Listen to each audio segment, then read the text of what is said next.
Assembly کے اندر بیٹھنے والے، ہمارے ملک کے جن کے ہاتھ کے اندر قانون کی توڑ مروڑ جن کے ہاتھ کے اندر ہے، جو جب چاہیں قانون کے اندر ترمیم کر دیں، جو جب چاہیں نظریہ ضرورت کے تحت اسلام کو عجیب شکل کے اندر لوگوں کے سامنے پیش کر دیں۔ آج ہماری اسمبلیوں کے اندر بیٹھے ہوئے لوگ وہ کہتے ہیں کہ حضرت عمر کے دور کے اندر کوئی قانون نہیں تھا، اس لیے وہ عوام میں اپنے آپ کو احتساب کے لیے پیش کر دیا کرتے تھے۔ آج ہمارے پاس 73 کا آئین ہے، اس لیے ہمارے صدر صاحب یہ عوام کی عدالت تو کیا چیف جسٹس کے سامنے پیش نہیں ہو سکتے۔ بتائیے یہ جو خليط پیدا ہو گیا، اسلام کے خلاف لوگوں کے ذہن کے اندر عجیب عجیب باتیں پیدا ہو گئی، اس خلا کو پر کرنا کس کی ذمہ داری ہے؟ بتائیے کس کی ذمہ داری ہے؟ ذرا ہاتھ کھڑا کر کے بتائیے کس کی ذمہ داری ہے؟ اور اس ذمہ داری کے اوپر آپ حضرات نے کس طرح پہنچنا ہے؟ اس کے لیے ضروری نہیں آپ میں سے کوئی چیف جسٹس بن جائے، آپ میں سے کوئی وزیر اعظم بن جائے، کوئی صدر بن جائے، بلکہ ہر انسان اپنی اپنی جگہ محنت کرے، اپنے اپنے حصے کی محنت کرے۔ انشاءاللہ ثم انشاءاللہ وہ وقت دور نہیں رہے گا جس وقت اس ملک کے اندر وہی نظام آئے گا جو نظام اسلام کی، جو نظام انسانیت کی بقا کا ضامن ہے، جو نظام جو ہے وہ اسلام ہے، اور اس اسلام نے انسان کو کیا دیا؟ انسان کو امن دیا، سکون دیا، چین دیا، اس انسان کو آرام کی زندگی نصیب فرمائی، اور وہ نظام خلافت راشدہ ہے۔ کون سا نظام ہے بھائی؟ اس نظام کو نافذ کرنا آپ کی ذمہ داری، اس لیے کہ آپ کیا ہیں؟ انبیاء کے وارث۔ آپ کیا ہیں؟ بولے اونچی آواز سے بھائی، انبیاء کے وارث ہیں۔ آپ نے کام وہ کرنا ہے جو انبیاء نے کیا۔ انبیاء کا کام یہ تھا، اللہ کے نظام کو اللہ کی دھرتی کے اوپر نافذ کیا کرتے تھے۔ آپ حضرات نے اللہ کے نظام کو اللہ کی دھرتی کے اوپر نافذ کرنے کے لیے راہیں ہموار کرنی ہے۔ کیا پتا اللہ تبارک و تعالیٰ کس کس صلاحیتوں سے اس ہمارے ملک کے اندر اسلامی نظام کو نافذ کر دے، اور موجودہ حالات متقاضی اس بات کے کہ ہمارے ملک کے اندر نہیں پوری دنیا کے اندر کوئی انقلاب آئے، اور وہ انقلاب آ کے اس تمام نظام کو ملیہ میٹ کر کے اسلام کو نافذ کر دے۔ اسی کے اندر انسانیت کی بقا ہے، اور انسانیت نے باقی رہنا ہے تو وہ صرف اور صرف اسلام کے جھنڈے تلے باقی رہنا ہے۔ ان حالات کے اندر آپ حضرات اپنی ذمہ داریوں کے احساس کریں گے انشاءاللہ۔ علماء کرام آپ بھی بیٹھے ہوئے ہیں، آپ حضرات اپنی ذمہ داریوں کے احساس کریں گے نا انشاءاللہ؟ کریں گے انشاءاللہ۔ نظام خلافت راشدہ کے نفاذ کے لیے ہر انسان اپنے حصے کی محنت کرے، ہر انسان اپنی حد تک محنت کرے، جہاں تک بات پہنچ سکتی ہے بات پہنچائے اس نظام کی جس نظام نے انسان کو سکون دیا، امن دیا، چین دیا، جس نظام کے ہوتے ہوئے حضرت عمر ارشاد فرمایا کرتے تھے، فرات کے کنارے اگر کوئی کتا بھوکا اور پیاسا مر گیا، کل قیامت کے دن عمر اس کی جگہ حساب دے گا۔ وہ نظام تھا جس نظام میں سب سے بڑا شخص خلیفۃ الرسول کہتا ہے اگر میں سیدھے راستے کے اوپر چلاؤں میری اتباع کرنا، اور اگر دیکھو میں غلط راستے کے اوپر چل دیا فقدمونی، مجھے اپنے ہاتھ سے پکڑ کے سیدھے راستے کے اوپر لے آنا۔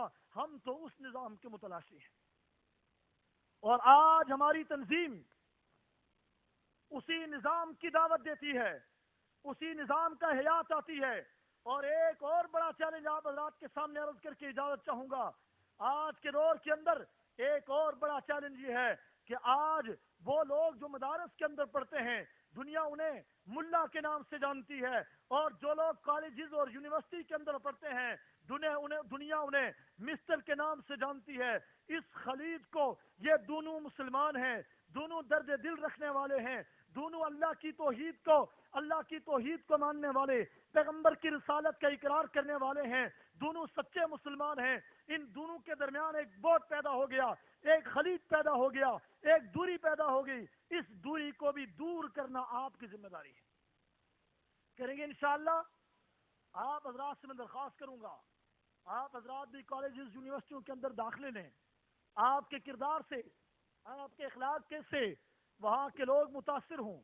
آپ حضرات کے لیے تعلیم کا میدان ابھی ختم نہیں ہوا، ابھی تعلیم کا میدان آپ حضرات کے لیے جاری ہوا، آپ اپنی تعلیم بہت زیادہ دیر تک جاری رکھ سکتے ہیں، یونیورسٹی کے اندر رکھ سکتے ہیں، مدارس کے اندر رکھ سکتے ہیں، لیکن ایک بات، قل هل يستوي الذين يعلمون والذين لا يعلمون، جہاں یہ مقام اور مرتبے کے لیے ہے کہ جاہل اور عالم کا درجہ برابر نہیں ہو سکتا، وہاں یہ آیت ذمہ داری کے حوالے سے بھی ہے۔ جاہل اور عالم کی ذمہ داریاں ایک جیسی، بتائیے ایک جیسی نہیں ہو سکتی ہیں۔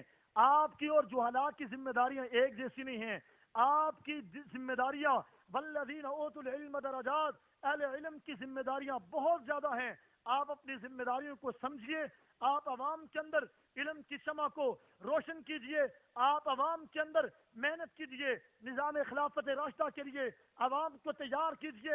انشاءاللہ ثم انشاءاللہ جو پودا آپ لگائیں گے وہ کل تناور درخت بن رہے گا، انشاءاللہ بنے گا نا۔ اور آخر میں یہ عرض کروں گا کہ آج جس طرح کراچی کے اندر بہت سارے علماء کرام کو شہید کر دیا گیا، پورے ملک کے اندر علماء کرام کی شہادتیں ہو رہی ہیں، ایک بات، وہ لوگ جو یہ سمجھتے ہیں کہ شاید علماء کو ختم کر دیا جائے تو یہ قافلہ رک جائے گا، قطعی طور پر نہیں ہو سکتا۔ یہاں پر جتنے کٹتے ہیں اتنے بڑھتے ہیں، جتنے کٹتے ہیں اتنے بڑھتے ہیں۔ آج اگر 2-4 علماء کرام شہید ہو گئے، یہ 400 تیار آپ کے سامنے بیٹھے ہوئے، اگر ان میں سے کوئی چلے گئے 200-400 اور آ جائیں گے انشاءاللہ۔ قربانیاں جو ہے وہ ہمیشہ قوموں کو بڑھاتی ہیں، گھٹاتی نہیں ہیں۔ تو آپ MSO کا ساتھ دیں گے انشاءاللہ۔ مدارس کے طلباء اپنے مدارس کے اندر نظم کے اندر جڑیں، کالجز یونیورسٹیوں کے طلباء سے گزارش ہے اپنے اپنے کالجز کے اندر یونیورسٹیوں کے اندر آپ اس تنظیم کو متعارف کروائیں، طلباء کو زیادہ سے زیادہ جوڑیں۔ ہماری دعوت صرف اور صرف نظام خلافت راشدہ کا احیاء ہے، اس کا نفاذ ہے۔ اس کے لیے جو ساتھی ہمارا ساتھ دیں گے ذرا ہاتھ کھڑا کریں، ساتھ دیں گے انشاءاللہ۔ اللہ تبارک و تعالیٰ سے دعا ہے اللہ تعالیٰ ہماری اس حاضری کو اپنی بارگاہ کے اندر قبول فرمائے، جو کچھ کہا سنا اللہ تعالیٰ اپنی رضا کے لیے اپنی بارگاہ کے اندر قبول فرمائے۔ وآخر دعوانا ان الحمدللہ رب العالمین۔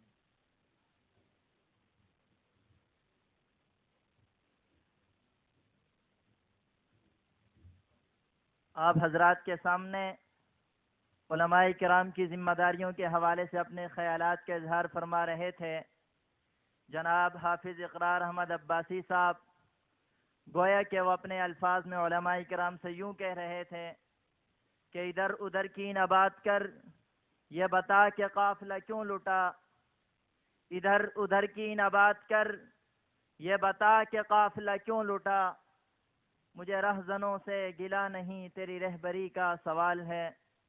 امید ہے کہ حضرات علماء کرام نے ان کی گزارشات کو بغور سنا ہوگا۔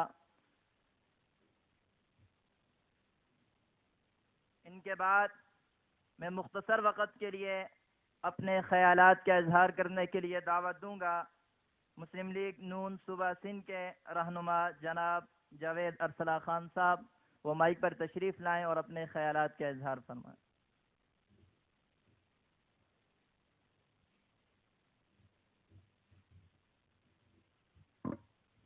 اعوذ باللہ من الشیطان الرجیم، بسم اللہ الرحمن الرحیم۔ نہایت قابل احترام اسٹیج پر تشریف فرما علماء کرام، سابقہ نائب ناظم UC3 میرے بھائی نعیم کامران صاحب، سامنے میرے پنڈال میں بیٹھے ہوئے آج کے مہمانوں، اسلام کے نوجوانوں، سپاہیوں، السلام علیکم۔ آج کی روح پرور تقریب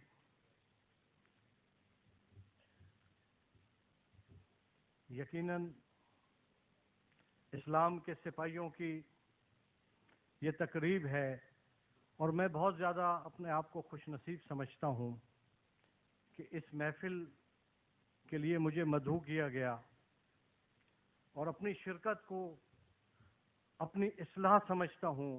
صراط مستقیم پہ چلنے کے لیے یہاں علماء کرام سے کچھ سیکھ کر جاؤں گا۔ میں چونکہ علماء کرام کے سامنے بات کرنا یقیناً بالکل ایک مختلف سبجیکٹ ہے. ہم صبح سے لے کے رات تک سیاست پہ تو بات کر سکتے ہیں، لیکن آج اس محفل کی میں صرف مبارکباد دوں گا ان تمام طلباء کو جنہوں نے اپنی تعلیم مکمل کی، حفظ کے پروگرام کیا عالم بنے، ماشاءاللہ ماشاءاللہ. تو